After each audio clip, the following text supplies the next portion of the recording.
शादी करने का क्या विचार है आपका? जब मेरे जैसे ही देवता के रूप में कोई इस धरती पर जन्मे होंगे, क्या पता वो अभी तक जन्मे भी नहीं है, और उनमें वो शक्तियाँ होंगी तो वो मुझे अपने आप मिल जाएंगे, जिन्होंने अपने हायर सेल्फ से ऑलरेडी कनेक्ट किया हुआ है। एक छोटा सा सवाल, मैं बड़ा अटक रहा हूँ। जी 2020 में आपका बॉयफ्रेंड था, जी आपने खुद ने कहा, इस बात को हमने नहीं कहा। जी बॉयफ्रेंड था और अब नहीं है, और एकदम से आपने ये झाड़ू फूक जिसे कहते हैं जादू टोने की एक दुकान स्थापित की। दुकान ही कह सकते हैं हम अपनी ज़बान में तो, क्योंकि हम और हमारी जो दर्शक हैं वो भी देख रहे हैं इस चीज़ को, शायद ही हम लोग मानेंगे या जनता भी मानेगी। मतलब ये झाड़ फूक का जो एक इस देश के अंदर बहुत बड़ा एक तबका है जो इस लाइन में है। जी। सिद्धि जो है वो शायद 1% है, बाकी 99% सब फ्रॉड है। तो आपको हम फ्रॉड में देखें या रियल में? सर 9 नंबर के जन्मे लोग हमेशा करना जानते हैं। आपने सलमान खान को देखो, उन सर का नंबर भी 9 है, वो चैरिटी में सबसे ज़्यादा है। जब आपकी दया भावना एक हद तक से भी ज़्यादा हो जाए कि आप अपना भी दया भावना में आगे देने की कोशिश कर रहे हैं, मतलब आप इसी चीज़ के लिए पैदा हुए हैं, और यही हमें न्यूमरोलॉजी और एस्ट्रोलॉजी से पता लगता है। लेकिन मैं अपनी नॉर्मल लाइफ जीते हुए भी सभी कुछ इन्वॉल्व रहती थी, बट हाँ, क्लब्स जाना और ये सब चीज़ें मेरे एरिना में नहीं है। तो झाड़ फूक नहीं है सर ये। हाँ, आपकी सोल क्लीनिंग है, आपकी ऑरा क्लीनिंग है, साउंड हीलिंग और तरह तरह की हीलिंग्स के द्वारा कर रहे हैं। झाड़ फूक सर वो होता है जो बिल्कुल झाड़ा एक तांत्रिक, एक पंडित जी करते हैं। हाँ, वो चीज़ मैं एग्जैक्टली नहीं कर रही हूँ, बट आपके ऑरा को क्लीन कर रही हूँ, और अपने ऑरा को मैंने बचा के रखा है, इसलिए मैं एनर्जी एक्सचेंज कर पा रही हूँ, लोगों का ऑरा क्लीन भी हो रहा है। अच्छा, आपने अपना ऑरा बचा के रखा, तो आगे जाके सोनवी हम ये जान सकते हैं कि शायद आपका जीवन साथी बन सकता है कोई? हाँ, जिनका ऑरा हनुमान जी की कृपा से, खाटू श्याम जी की कृपा से वैसा हो, जो वो मेरे जीवन में आएंगे और वो भी मुझे देवी माने और मैं उन्हें देवता के रूप में मानूं। और मैं तो चाहती हूँ जितने लोग आज के जीवन में शादी करना चाहते हैं वो भी यही सोचे कि जब वो रेडी है। मैं आपकी बात काटूंगा क्योंकि मैं शायद आपकी बातों से संतुष्ट नहीं हूँ, कन्विंस नहीं हो पा रहा हूँ, क्योंकि अभी आपने मेरे से कहा है कि मैं साध्वी हूँ। शायद साध्वी और जो सन्यासी लोग होते हैं वो पूरा जो प्रण होता है वो लाइफ टाइम सन्यासी का होता है। आप फिर आप अभी किसी और रूप में बता रहे हो अपने आप को, एक महादेवी के रूप में दिखा रहे हो अपने आप को, फिर आप शादी की भी तैयारी में हो, तो मतलब नहीं, क्या? मैं शादी की तैयारी में नहीं हूँ। मैं ये बोलना चाहती हूँ कि एस्ट्रोलॉजी के माध्यम से सबसे पहले मैंने अपना ही देखा, तो उसमें विवाह आ रहा था। तो मैंने यही सोचा कि अगर मैं साध्वी की लाइन में जाना चाहती हूँ और विवाह दिख रहा है तो उसे कैसे मेंटेन किया जाता है, अपनी रेमेडी तो मुझे खुद ही को करनी थी।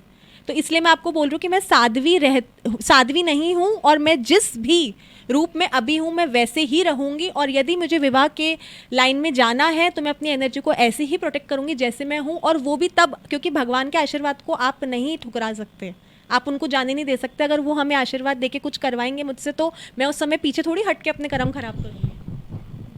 सोनवी, एक बात पूछना चाहूँगा। आपने कहा कि आपके पास सिद्धि है, जी बाकी देवताओं की दी हुई सिद्धि है, जी बिल्कुल। तो शायद आपके पास ऐसी शक्तियाँ भी होंगी जो आगे का भी देख सकती है, पीछे का भी देख सकती है, और उसका हल भी निकाल सकती है। जी हाँ, है ऐसी? देखिए अभी तक जितने भी लोगों से मैं मिली हूँ, 1000 लोगों से भी ज़्यादा, अभी ये तो मेरे एक गिनती है, तो ये बात की पुष्टि बिल्कुल है। जो मैं अपने बारे में नहीं जानती थी, मैंने भी अपनी शक्तियों को बहुत बाद में समझा है। मानते हो ना आपके पास सिद्धि है? जी बिल्कुल मानती हूँ। तो एक सवाल का जवाब दो मेरे को।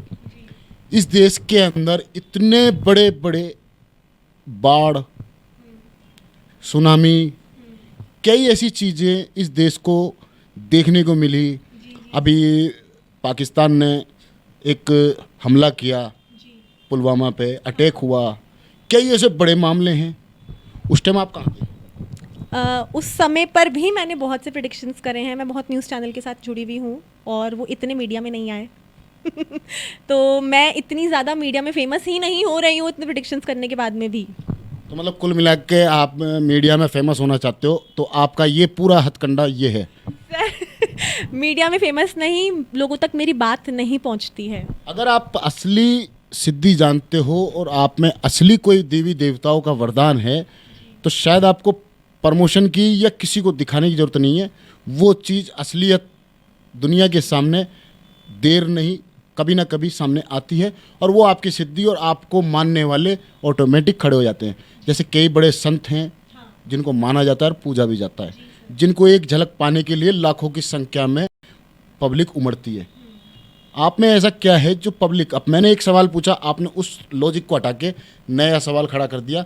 मैं इतना सा जानना चाहता हूँ, जब ये हमले हुए, बाढ़ हुए, अगर ऐसी चीज़ आने से पहले आप लोगों के पास अगर ऐसी सिद्धि है तो सरकार को या ऐसी चीज़ होने से रोका क्यों नहीं जाता?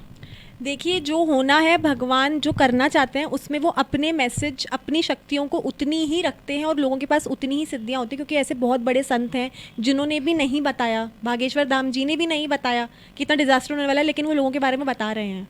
वही केस यहाँ पे चल रहा है। मैं ये नहीं बोलूँगी कि भागेश्वर धाम जैसे शक्तियाँ, सिद्धि मैंने अभी तक वो पा ली हैं, लेकिन जो सिद्धि मेरे पास है कि मैं लोगों की मदद कर पाती हूँ, उनको क्लैरिटी दे पाती हूँ, टैरो एस्ट्रोलॉजी के माध्यम के अलावा भी अपने प्रिडिक्शंस के द्वारा उन्हें बता पाती हूँ। 7-7, 8-8 साल से बता रही हूँ।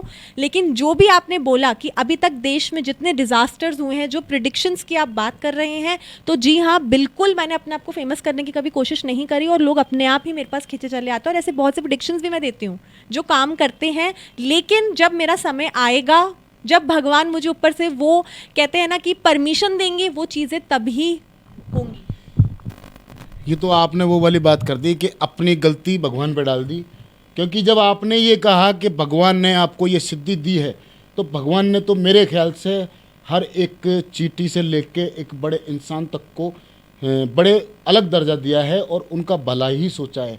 जब आपको सिद्धि भगवान ने दी है तो शायद आपको उस चीज़ का सदुपयोग करना चाहिए।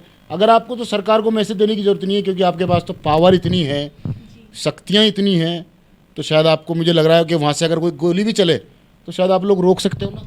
इसी पे मैं काम कर रही हूँ। जितनी सिद्धियाँ मेरे पास है उसे बढ़ाने की ही कोशिश कर रही हूँ कि क्या मैं खुद से उन चीज़ों को रोक सकती हूँ, क्योंकि मैं पूजा पाठ शांति के लिए ज़रूर कर रही हूँ, लेकिन मैं उस तक नहीं पहुँच पा रही। और अभी इस उम्र से ही, पिछले इतने सालों से अब जाके मैं इस स्टेज पर आई हूँ कि मैं इतनी सिद्धि हासिल कर चुकी हूँ और जो मुझे बाकी की सिद्धियाँ हासिल करनी है। तो ये सिद्धि कब तक पूरी हो जाएगी आपकी? जितनी मेहनत मैं कर रही हूँ वो भगवान ही जानता है, क्योंकि मैं बहुत से लोगों का कल्याण करने में भी सक्षम हूँ और मैं कर रही हूँ, और मेरी सारी एनर्जी जो है कभी आपने बाबा बेंगा का नाम सुना है? हाँ हाँ, मैंने सुना है, बिल्कुल। वो एक टैरो कार्ड से ही संबंधित हैं और वो एक इतने बड़े भविष्य कारक हैं। जी हाँ, है, बिल्कुल। उन्होंने कई ऐसी भविष्यवाणी की हैं जिनकी भविष्यवाणी ये कह सकते हैं 89% करीब करीब सत्य हुई हैं। जी हाँ, मैंने सुना है, मैंने देखा, उनके बहुत से प्रेडिक्शंस आते हैं। नास्ट्रोनॉमस जैसे ही बाबा हैं और उनकी मैंने देखी भी हैं। लेकिन आपने बिल्कुल सही बोला कि बहुत से प्रेडिक्शंस, जैसे सपोज करिए बिग बॉस में कौन जीतने वाला है, रूबीना जी के लिए मैंने प्रेडिक्शन। देखो, आम जनता को ना तो सेलिब्रिटी से मतलब है, जी ना बिग बॉस से मतलब है, जी। क्योंकि घर परिवार चलाना, पालना ये लोग नहीं आएंगे। उनको तो ये जानना है कि हमारा फ्यूचर क्या होगा। अगर वो लोग आपके पास आते हैं, आप लोग उनको किस तरीके से गाइड करते हो, क्या प्रोटेक्शन आपकी तरफ से होगा? सर, मुझे ऐसा लगता है आज आप मेरे यहाँ पर, मतलब मेरे से ये इंटरव्यू ही मुझे मेरे अगेंस्ट में करने आया था कि जो मेरी इज्जत है वो पूरी मीडिया के सामने जो है मिट्टी पलित हो जाए। ये देखो, मेरी बात सुनो, मीडिया का हमारे दर्शकों को सिर्फ और सिर्फ हम हकीकत से रूबरू कराने का काम करते हैं, ना कि हम किसी भी तरीके के अंधविश्वास पे, ना तो हम कोई मुल्ला मौलवी या किसी भी तरीके के ऐसे इन लोगों को बढ़ावा देने का हम काम नहीं करते। आप अगर सच्चे हो तो आप सिद्ध करोगे ना, तो इसमें तो कोई दो राय नहीं है। अच्छा, आपकी फ़ीस क्या है? सर, वो मैं डिस्क्लोज़ नहीं करती हूँ, क्योंकि मैं बहुत तो चैरिटी में ही प्रेडिक्शंस देती हूँ और बताती भी हूँ। वैसे हमें आपके जो कुछ क्लाइंट थे तो हमें मालूम तो है, पर हम क्या दर्शकों को बताना नहीं चाहते, हम तो सुनने। अगर कोई आपसे मिले अपने भविष्य को जानना, उनकी जो परेशानी है दूर करवाने के लिए, तो क्या हो फीस है? सर, जो दक्षिणा वो देना चाहते हैं अफोर्डेबल तरीके से, मैंने वही किया हुआ है।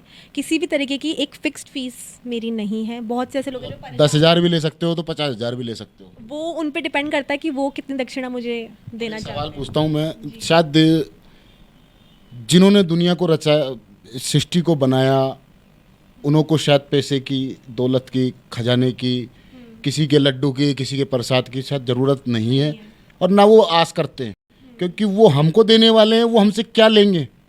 पर आपसे एक सवाल है, आपको भगवान ने अगर कोई सिद्धि दी है तो आप एक ऐसे उन भक्तों को का इलाज करो, अगर उन आप में है तो। हम ये नहीं कह रहे हैं कि आप में है, पर अगर है तो, क्योंकि उनका भला आपके जरिए होगा, तो आप बिना पैसे के भी तो कर सकते हो। आप लोगों को ज़रूरत क्या है, आप तो भगवानों के करीब हो, तो आपको पैसे की ज़रूरत क्या है। तो सर फिर एक छत और बिजली और रहना भी एक नॉमिनल करने के लिए काम तो करना ही होगा ना।